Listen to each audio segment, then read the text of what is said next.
Hi, and welcome to Corporations, an overview. I'm here to teach you about corporations in a brief period of time. We're going to go through several modules to learn about corporate basics, and this is designed as a review for my course I taught this year at Florida State University, but this may be useful for many individuals who are looking to learn about corporations or taking it in law school and are looking for a review or exam prep. So, I'm Professor Seth Bordenberg. I teach at the Florida State University in the College of Law. I teach corporations, electronic discovery, and closely held business. And my experience in corporate comes from working at Fenwick & West, a Silicon Valley firm. And so I just want to introduce myself and thank you for watching. This is going to be a modular approach to teaching corporations so that people can only watch what they need to know. So we're going to cover corporate basics, corporate lexicon or language, corporate formation and form, corporate authority. Then we're going to move into a brief review of corporate finance. And then we're going to talk about some of the shareholder issues that regard corporations with shareholder liability, shareholder approval, and then the largest module at the end, which I'm combining shareholder litigation with director liability, as one is the flip side of the other. So with that, let's get started with our first module. So we're here to talk about Module 1, Corporate Basics. This is meant to be an introduction to what is a corporation, and the first question really is, why study corporations? So students may be asking, why am I in this class? Well, one reason is that this is tested on the bar exam, and so it's relevant to that extent, but it's also relevant if you intend to, of course, practice corporate law, and if you intend to participate in the economy in general. A knowledge of corporations is very helpful. So these basics might prove helpful, for example, for someone who is looking to join a company and might be offered stock options and wants to understand how stock options work, or to invest in the public markets, or any variety of other activities where we engage with corporations in our daily life. So the first question that we might ask about corporations, now we've determined to study them, is what is a corporation? There are many definitions. I'll start by suggesting the definition that is a framework for bringing people together in a business for profit. So each of those elements is important. A corporation is a for-profit enterprise, and we'll learn later that one of the purposes of a corporation is to maximize shareholder wealth. So might also argue that a purpose of the corporation is corporate social responsibility. But the for-profit element is important. It's a business in that people are engaging in commerce, and it involves more than one person. The corporate form is designed to be a vehicle to bring people together in a collective enterprise where there's risk shifting, risk allocation, etc. And it's a framework in the sense that it is a construct, a legal creation, which is designed to provide the necessary structure for people to engage in this combined co-adventure, if you will. There are several other definitions that people will use of a corporation. One is a legal entity, meaning it's a construct of law. You may have read Citizens United, where it was a debate on whether or not a corporation could vote, whether it had entity status equivalent to that of a person for at least free speech purposes. You can look at it as a team of people, as a group of people that are organized together. And so here we talk about the framework in the sense of the actual individuals. It's also described sometimes as a web of contracts, meaning a nexus or a combination of agreements people have with each other, both inside and outside the firm. And that theory relates to concepts about price structure, and we, of course, work in America in a capitalist society where you have a market, and the firm is, in a way, the antithesis of the market. People agree to be employed by a company for a certain price and provide their services to it, as well as their investment capital. And so the corporation has contracts with the outside world, with other corporations, as well as within itself. It's an investment vehicle in the fact that it's structured deliberately so that people can put money into it and have certain guaranteed returns on that investment. And some might say it's a drama in that it's a stage on which human activity is played out. It has 5 characteristics. The corporation has 5 essential characteristics, and they're separate existence, perpetual existence, shareholder limited liability, centralized management, and transferability of ownership interests. Shareholders of a corporation have 3 basic rights. They can vote, sue, and sell their shares. That's really the limit of their rights because, as we'll learn, it's the board and not the shareholders that control the corporation and its day-to-day activities. So it's important to remember that shareholders have limited liability but also limited rights. And those rights are further limited by many contexts, such as restrictions on ability to sell shares, transfer restrictions, restrictions on ability to sue, like indemnification and other provisions which would make it not cost effective, and restrictions on voting. For example, shareholders can only propose votes on certain matters, like election of directors, and not others, like firing the CEO, as we'll see in later chapters. Let's talk about business a little bit. So there's two ways to think about risk in business, at least two different types of risk in business, and one is risk that affects everyone. I'm going to call that systemic risk. And there's also risk that is more individualized, that affects a particular firm because of its structure or makeup. I'll call that idiosyncratic. So we have two kinds of business risk, systemic and idiosyncratic. Idiosyncratic risk, a couple other synonyms for idiosyncratic risk would be controllable, unique, individual, diversifiable. The reason I use these terms is to explain that to avoid idiosyncratic risk, an investor can invest in many companies. Something called the portfolio theory, in that if you invest in many companies, it's unlikely that all of them will have the same unique problem. You can diversify away idiosyncratic risk. That's what differentiates idiosyncratic risk from systemic risk. Systemic risk affects everyone, all the firms in a particular operation. For example, if the cost of coal goes up, that affects the price of power, and all firms that require power as an input to their product will be affected by the price of coal. So that's a systemic feature, and it's not controllable by the investor. It's going to affect the entire market, it's global, and it's not diversifiable by definition. Of course, depending on how broadly or narrowly you define a market, you could have a type of systemic risk in a certain market, which is diversifiable by investing in other markets. For example, the cost of gold has an impact on semiconductors and other electronic equipment that use gold. So by investing in that industry, the price of gold would be a systemic factor, a systemic risk factor that could change the cost structure of silicon fabrication. But you could go around that by investing in a completely different industry. So we go back to coal mining. Coal mining may not be affected by the price of gold, and so you could diversify from the risk of gold prices increasing by investing in mining operations. So when you talk about idiosyncratic and systemic, it's a little bit more flexible, but the general idea is that idiosyncratic risk is something that's unique to a firm. Systemic risk is going to be more global and applies to firms generally, and portfolio theory won't help you get rid of it. Why do people invest? They invest to make a profit. So how do we talk about profit? Profit is going to be calculated by looking at expected returns. So we'll consider multiple scenarios.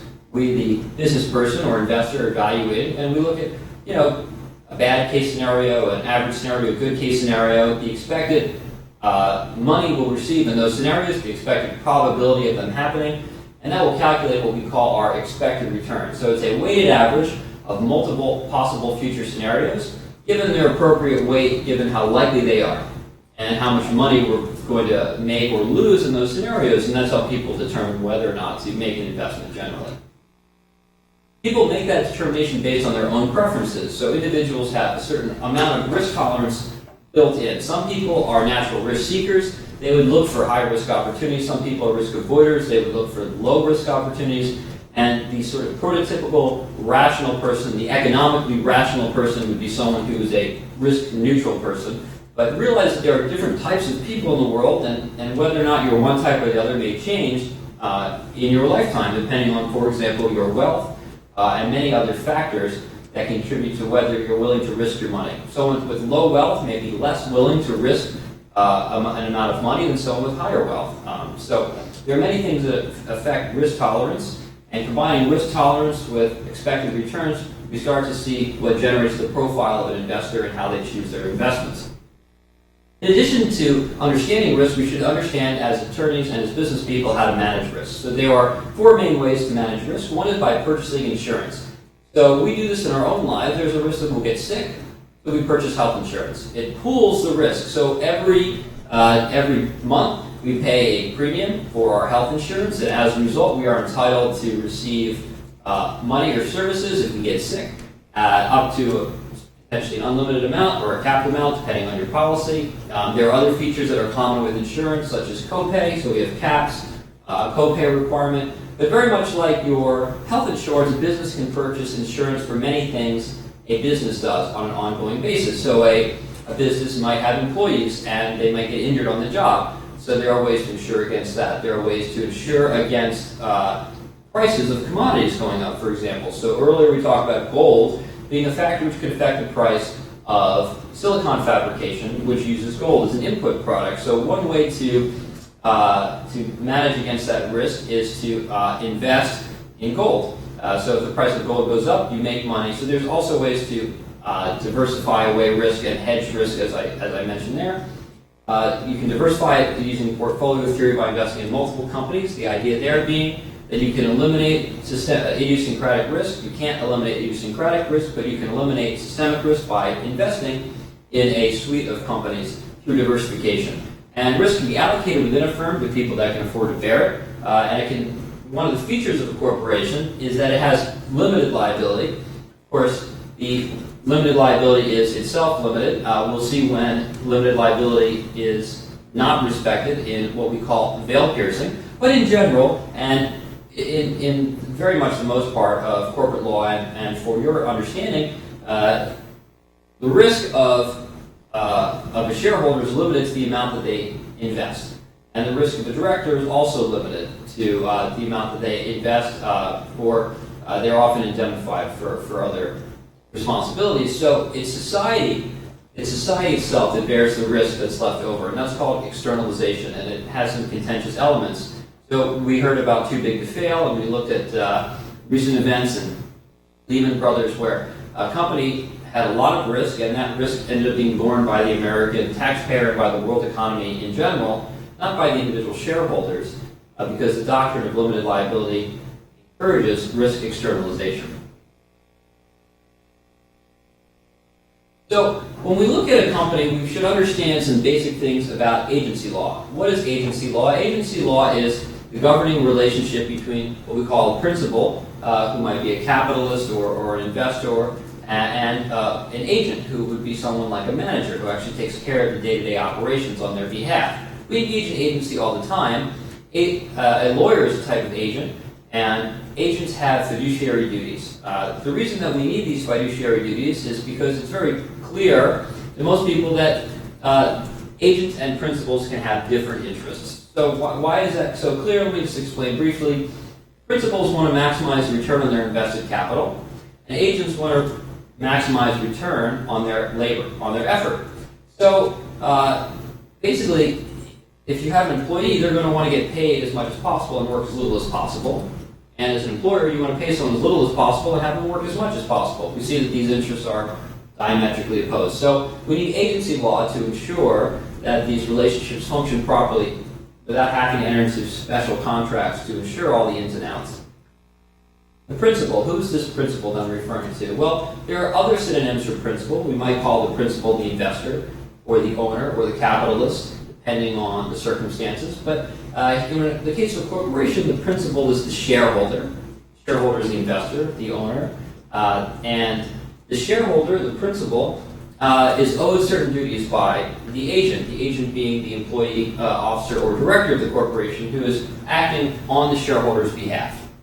Acting on the shareholder's behalf to fulfill the intentions of the shareholder in making that investment. This results in certain types of agency costs. So one thing that agents will do in order to demonstrate to potential principals that they are good candidates for agency is they will signal.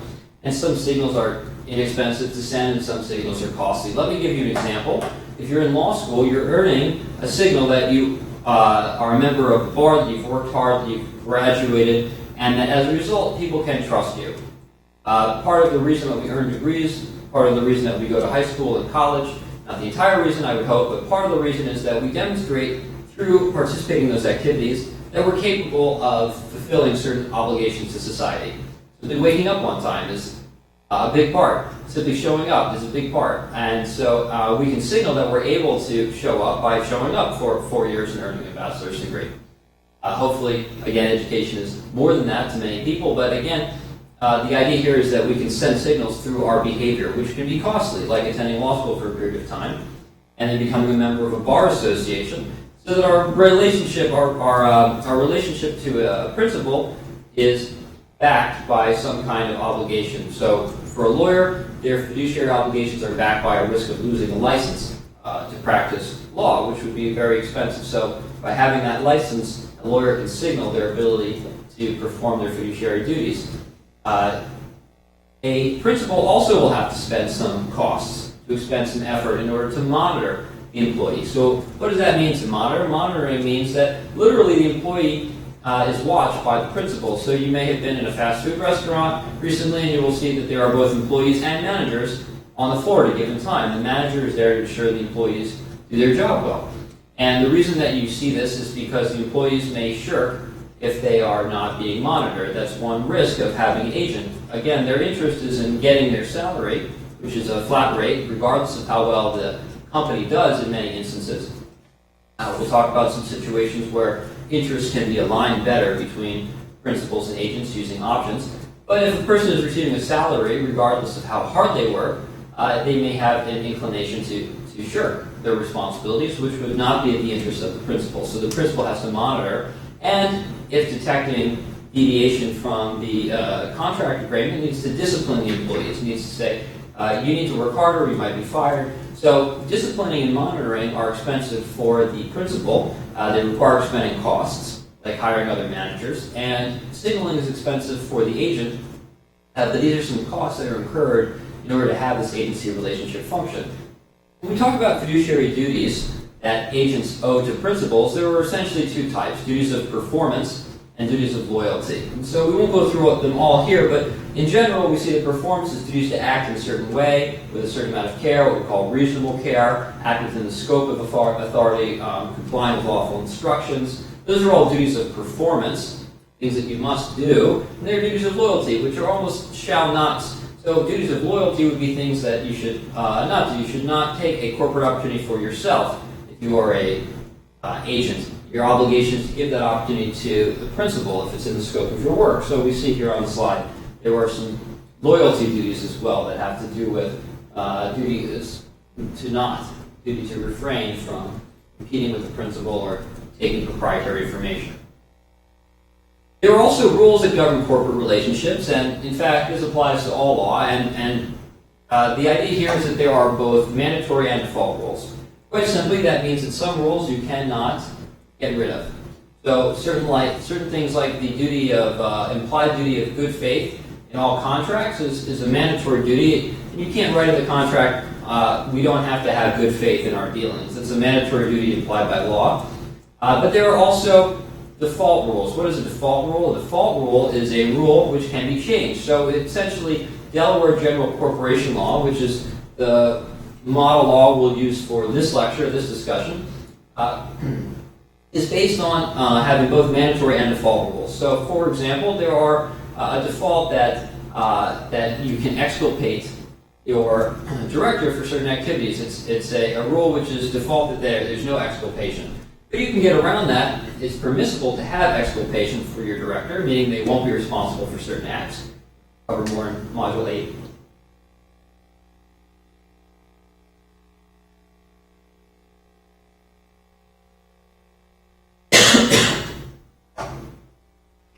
Let's look at the types of corporations. So there are at least 4 ways to think about corporations: public and private, closed and nonprofit. Now these are not mutually exclusive, and there are 2 ways to think about what it means to be a public versus a private corporation. So first off, one might think of a public corporation as one that's publicly listed on a stock exchange, where the stock can be traded, bought and sold by ordinary people, usually the common stock. Another way to think about a public company is one that is a municipality, one that is actually owned by the government, public in the sense that it's owned by the people. A private corporation, on the other hand, will have stock which is not freely transferable, which is privately held, which is not listed on the stock market, or in the other definition of private, we think about a company which is owned by private individuals and not by the state. In this lecture, I'll primarily be thinking of a public corporation as one that's listed, and a private corporation as one which is not listed. Excuse me.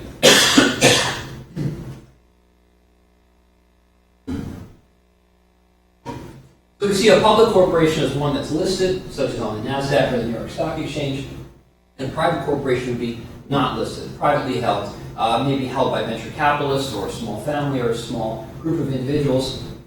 Although public companies are not necessarily large and private companies are not necessarily small. For example, Facebook had hundreds and hundreds of investors and billions of dollars invested before it went public in its IPO. An IPO, or initial public offering, is when a private company becomes a public company and gets listed. A closed corporation is a term used for a company that's held by only a few people. In general, we think about closed corporations as a type of private corporation, although it is conceivable that a closed corporation could be public, although it would be a little bit strange, because part of the nature of a closed corporation and the issues that are involved are the fact that only a few people know about the goings-on. So there are more opportunities for mismanagement because there's not as much light shed on the activities of managers. We won't talk about nonprofit corporations, but a 501c3 corporation is one which is designed not to make a profit and is exempt from tax. So again, we have our corporate characteristics. We'll talk a little more detail about each of them now. What does it mean to have separate existence? This means that a corporation is distinct from the people that form it. So a corporation is not the sum of its parts, and it's not constituted of a group of shareholders. It exists separately from them. It's created by filing a certificate of incorporation or articles of incorporation with the state. At that point, it's given essentially a life, a perpetual life, one that lasts forever. So perpetual existence means that a corporation is designed to exist forever unless it's dissolved or otherwise liquidated or is bankrupt. A number of things can happen, of course, in a corporate life, but unlike a human life, which has a natural term, a corporation is designed, on paper at least, to last indefinitely. Limited liability, we've alluded to a few times. What does this mean? This means that shareholders are not responsible for debts and torts of the corporation. They're not responsible for debts and torts of the corporation beyond what they've invested. So if you have shareholders that have contributed $1 million each, you have 10 shareholders, and the company has only that $10 million and commits some wrong act and it's $100 million, only 90 can be recovered. Only 10 can be recovered, and the 90 million cannot be recovered unless there's some theory for piercing the corporate veil, which would allow limited liability to be disrespected. But in general, one of the core characteristics is limited liability. We also see centralized management. As I mentioned, shareholders have three basic rights: vote, sue, and sell.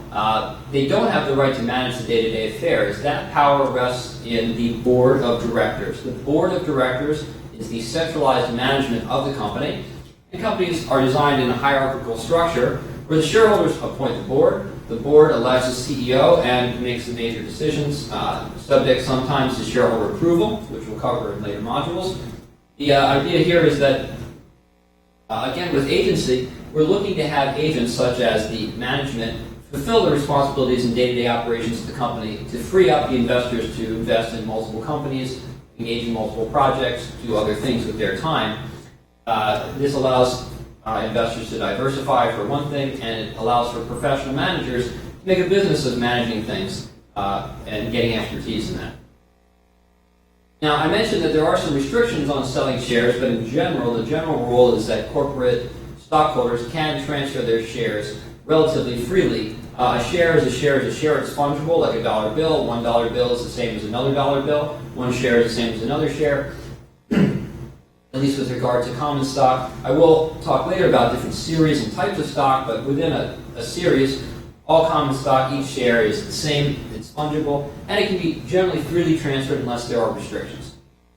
Of course, there are many restrictions, and we will cover them. Private companies are restricted from selling to non-accredited investors and people not affiliated with the company. There can be restrictions in the bylaws. There can be restrictions among the investors not to sell. So what are the corporate documents? Well, when we talk about what constitutes the body of law about corporations, we actually first look to the U.S. Constitution, although it doesn't have much to say about corporations. Most of corporate law is found in state statute. In this class, we refer to the Delaware General Corporation Law, the DGCL, as a primary place where corporations are incorporated, and as a result, we focus on that body of law. But every state has its own corporate law, and many of them are based on the Model Corporations Act. The Model Act in many states have adopted very similar rules about corporations, which are somewhat different from Delaware. But then within the corporation, there are some private choices to be made, what might be called a private constitution. The documents creating a private constitution among the shareholders are the bylaws and the articles of incorporation. So the articles of incorporation are a document filed that actually create the company, authorize a certain amount of shares, and do a number of other things. And they set forth the rights the shareholders have vis-a-vis each other. And the bylaws set forth the rules and procedures for how a company will operate. And each company can choose, so long as it complies with the mandatory rules of Delaware, to have the corporation's articles and its bylaws either make additional duties or get rid of some default rules that would create duties for shareholders or directors and allow the corporation to function as is useful for that corporate purpose. So you look at the last two, certificate of incorporation and bylaws, as a private constitution of the corporation. So who are these shareholders? As I mentioned, shareholders can be seen as principals. They can be either common or preferred stockholders. Both are considered owners of the company in a sense. And moreover, they're certainly considered principals and investors. But we have both common and preferred stockholders. We're going to talk more in future modules about the difference between common and preferred stock. Again, we have our shareholder voting rights, an important reminder. What does it mean, the right to vote? Shareholders have the right to vote for directors. They also have the right to vote on bylaw amendments, and they have the right to vote on what are called precatory proposals, which are recommendations to the board. The board does not have to follow precatory proposals, hence their name. They are not mandatory, but they are in some ways going to influence management's decision by showing how shareholders believe about a certain action. They have limited rights to call special meetings, and those rights be found in the bylaws. They have the right to sue. We're going to talk about shareholder litigation in our final and our largest module, Module 8, and the shareholder right to sue creates a threat that management essentially will not do certain things that could create the risk of liability for management. And the shareholders have the right to sell, although that's limited by transfer restrictions, like I mentioned, such as the right of first refusal. Wholesaler bylaws will define those terms in Module 2.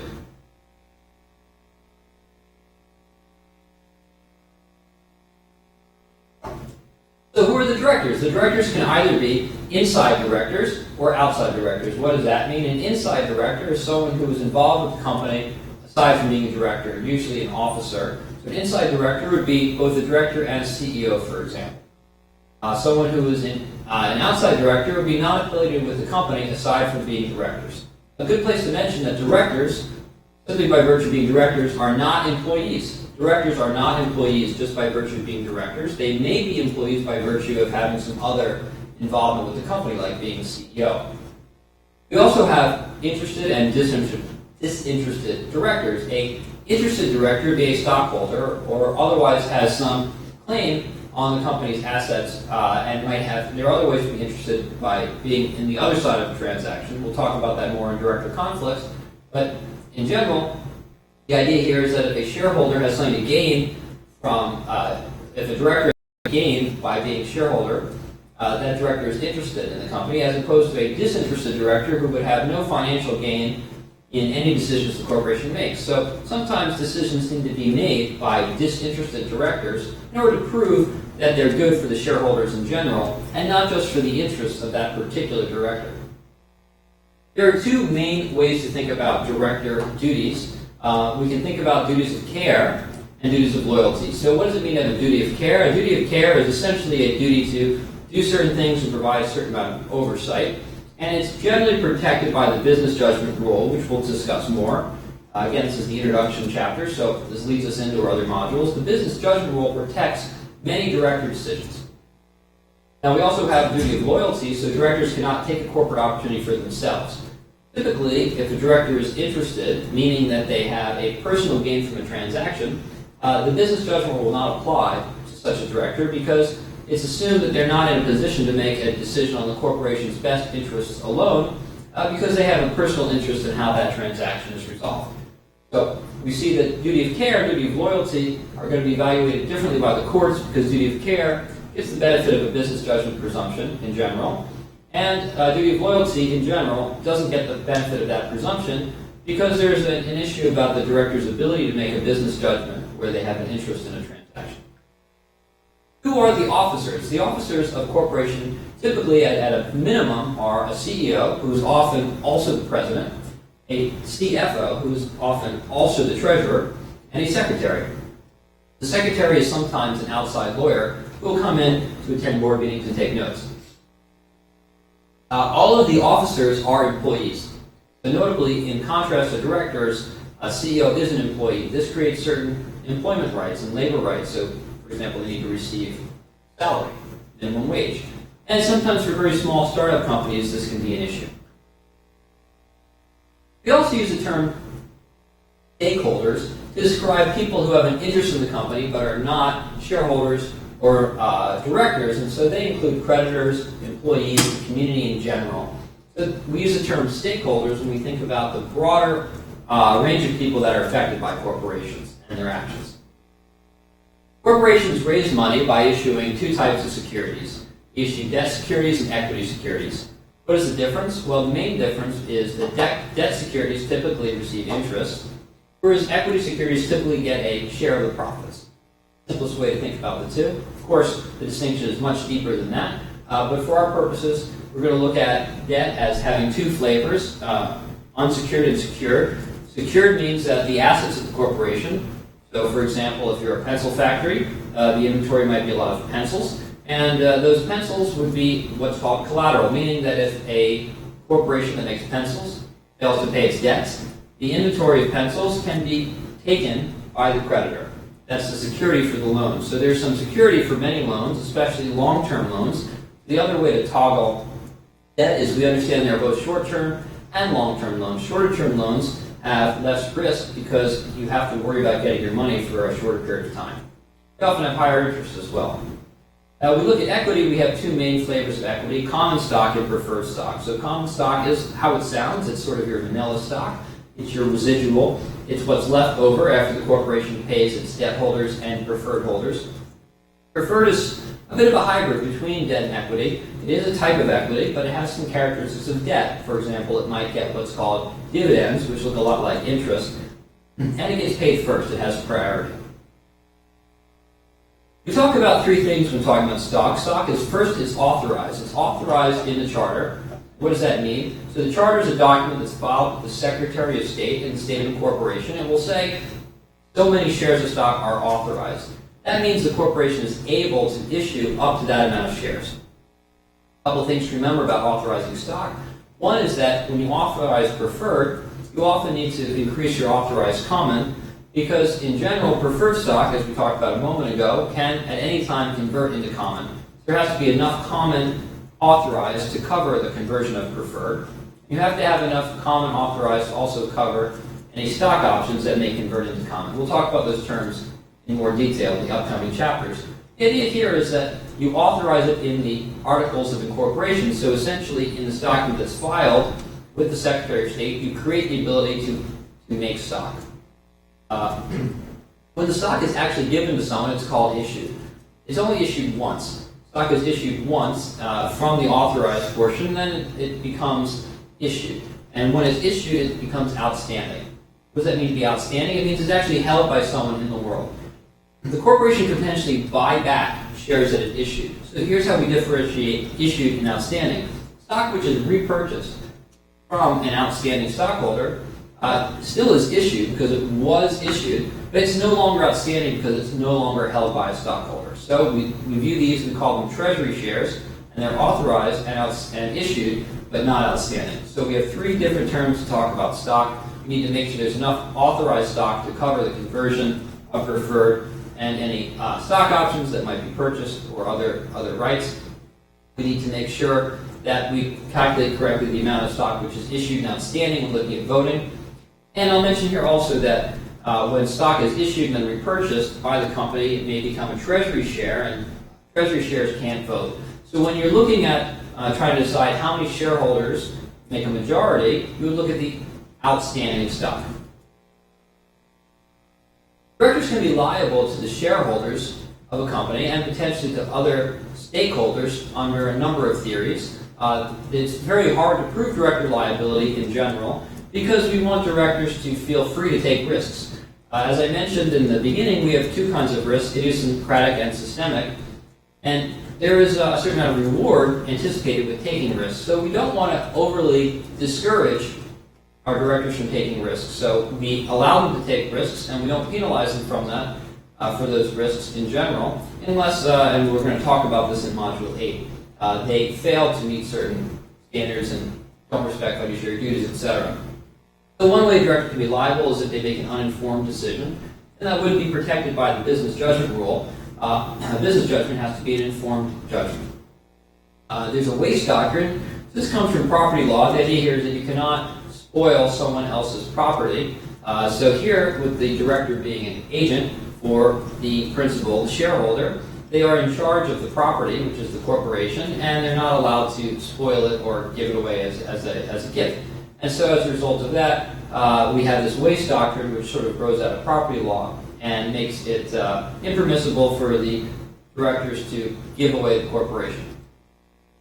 Directors can also be liable if they're interested in a transaction. We talked about this a little bit before, how directors can be interested by having a stake in the transaction, that they would receive a personal gain. Those type of decisions where a company, where directors elect to do something on behalf of the company and they make a personal gain from it, generally don't have the protection of the business judgment rule. And this also applies when the directors may not receive a gain themselves, but are beholden to someone who gets a gain. And so as a result, they are not able to make an informed, rational business judgment. When shareholders have a right to sue, they can do it in either one of two ways, depending on the type of right. And they can either have a direct litigation, which is typically in the form of a class action, for rights the shareholders as shareholders when those are violated. Again, the shareholders, being the principals, have certain duties that are owed to them. And when those duties are not respected, there's a possibility for a direct class action by the shareholders. An interesting phenomenon in corporate law, however, is the derivative lawsuit. And the derivative lawsuit has this quirk called a demand requirement. What this basically means, and again, we'll cover this in Module 8, a large module, is that directors make the day-to-day decisions of the company. They decide when the company should sue, for example. However, there are some cases where directors would not sue themselves, and the corporation may have a claim against the directors. In those cases, we allow the shareholders to sue on behalf of the corporation. That's what is a derivative action, where the shareholders sue on behalf of the corporation. And again, we want to limit that because the idea here is that these sort of lawsuits are expensive and they may prevent directors from engaging in the kind of risk-taking activities we want them to take. So we don't want to have too much of this litigation, and so we have this demand excuse procedural requirement for derivative actions.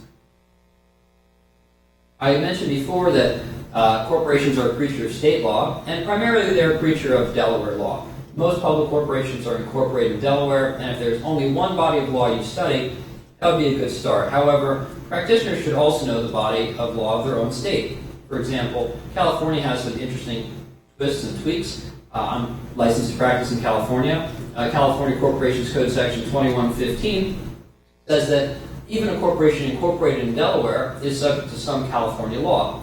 This is different than what we call the Internal Affairs Doctrine, which says a corporation need only follow the laws of the state in which it's incorporated. Again, the Internal Affairs Doctrine says that the corporation, for procedural matters and matters of its own internal affairs, need only follow the laws of the state in which it's incorporated. But California Section 2115 says California doesn't necessarily respect this and will subject companies that have substantial business in California to California corporation law, even if they're incorporated in Delaware. So the two main statutes to look at, if you're looking at just two, would be the Delaware law and the Model Business Corporations Act, the MBCA. I call it here the Model Act, because many states have adopted that and use the Model Act, or in whole or in part, to form their state corporate law. But again, the important part here, corporations, creatures of state law, in general, the state of their incorporation is what's relevant for their internal affairs, with certain exceptions from states like California and New York that may impose those state laws on what we call foreign corporations. A foreign corporation is not from another country necessarily, but simply from another state. So a Delaware corporation doing business in California may be subject to California law. That's the opposite sort of the Internal Affairs Doctrine. The Internal Affairs Doctrine, which says that a Delaware corporation is subject only to Delaware law regardless of where it's operating. When we talk about the firm, we do have some scholarship to help us. And so for those who are interested in more study on some of the scholarly notions, I point out some of the larger thinkers in this field. So Ronald Coase wrote The Nature of the Firm and described why firms exist and came up with the notion that they have this non-price structure inside of the price economy. There was an analogy about lumps of buttermilk forming in a pail. The idea here being that in this sort of ether of the price economy, in capitalism, we have these islands of corporations where they form and they have a network of contracts with employees, and they pay them a flat rate and they don't use the price structure in the firm. To make this more clear, if you work for a company, you don't pay for every copy that you make at the copier like you would at Kinko's. Instead, it's just part of your employment that you have access to the copier. We don't use the price system within the firm because it's more efficient to have just one contract for certain things, like employment, as opposed to having multiple contracts over and over again, like 10 cents a page for your copies. Parallel means the modern corporation private property. Jensen Mecklin described managerial behavior, and Modigliani and Miller brought up the theory of corporate finance. So some further reading there. That concludes Module 1, and we'll continue on with Module 2 definitions in just a minute. Thanks.